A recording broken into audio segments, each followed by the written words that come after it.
abdominal piora a diástase?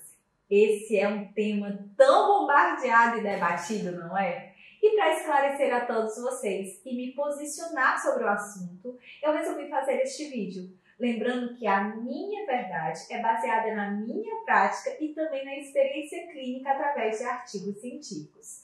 Peço que, se vocês compartilham do meu posicionamento, que compartilhem com o máximo de pessoas possível para que possamos levar a informação e esclarecer não somente nossos profissionais, mas também nossos pacientes, alunos e clientes sobre esse assunto.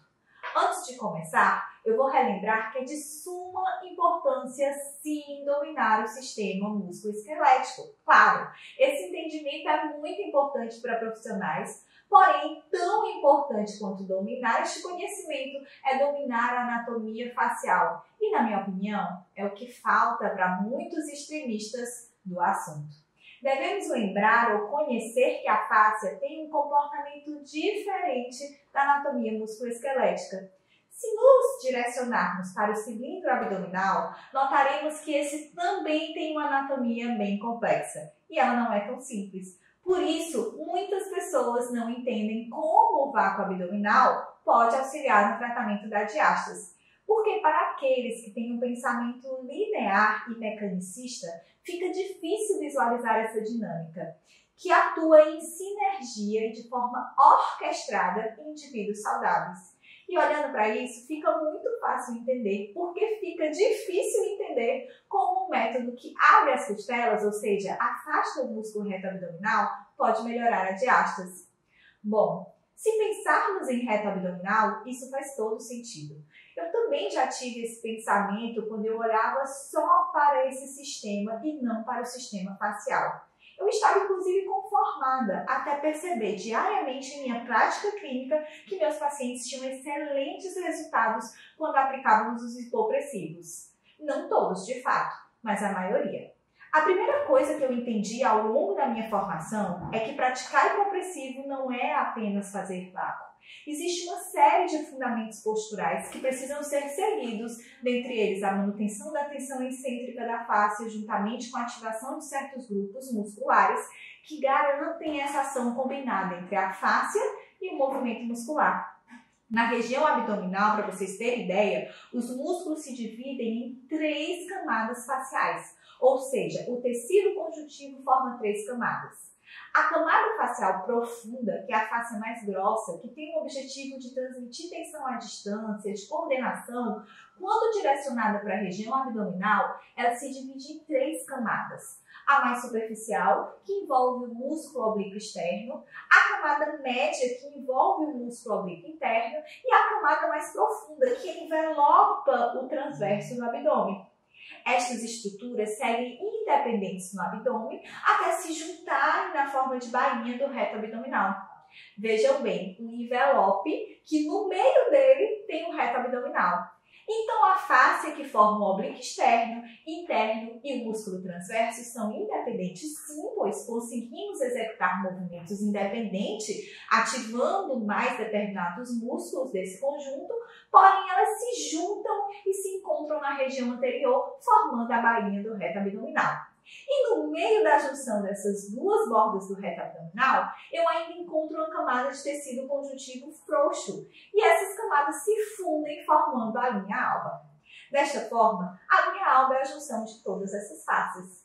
Da mesma forma, essas 3 camadas também vão lá para trás e se juntam formando a fáscia tóraco-lombar, que é uma estrutura que tem N funções no nosso corpo, como coordenação da cintura pélvica escapular quando estamos andando, estabiliza a nossa coluna, dentre outras.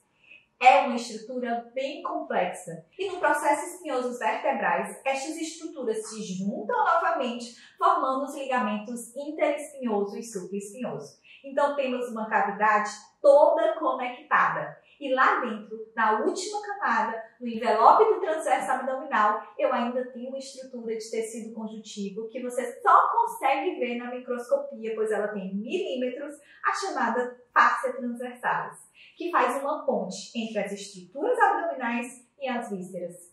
E lá dentro da cavidade, eu tenho um espessamento facial que tem uma continuidade com a linha alba, que é o ligamento falciforme, que sai do diafragma e vai para o fígado, dividindo o fígado em dois lóbulos, seguido do ligamento redondo, que sai do fígado e vai para o umbigo, seguido do ligamento suspensório, que sai da bexiga e vai para o umbigo.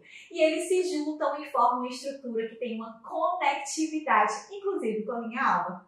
Por que eu falei tudo isso? Para vocês entenderem que precisamos lembrar que não temos somente um sistema de movimento isolado, e sim a integração de vários sistemas que formam o arcabouço do abdômen. E essas interações agem em conjunto para a execução de várias funções do nosso corpo. Por isso não dá para pensar de uma forma tão simples, olhar somente para um único músculo e desprezar a complexidade do corpo humano. Precisamos olhar mais do que isso, entender todo o contexto. Certo, Olga? Mas qual a sua hipótese para acreditar que o hipopressivo funciona para a diástase? A minha hipótese é que o hipopressivo proporciona uma maior adaptabilidade da parede abdominal, através do treinamento facial, assim como os exercícios, assim como a respiração. Mas tudo bem, vamos colocar de lado a minha opinião e vamos falar de ciência?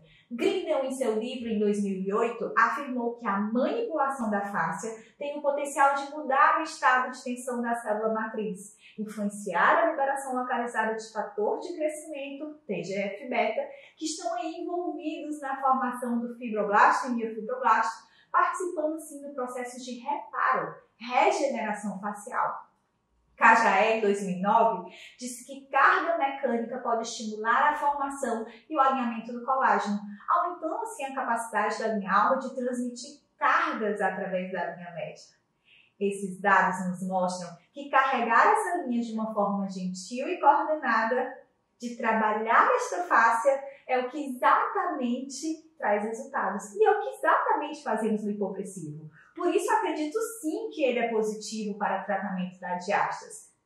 Ok, mas mais importante do que tudo isso, tá, gente? É olhar para o paciente de forma global e integrada. Precisamos entender as individualidades de cada paciente, entender o que de fato o corpo precisa e mais do que isso. O que levou esse corpo até ali?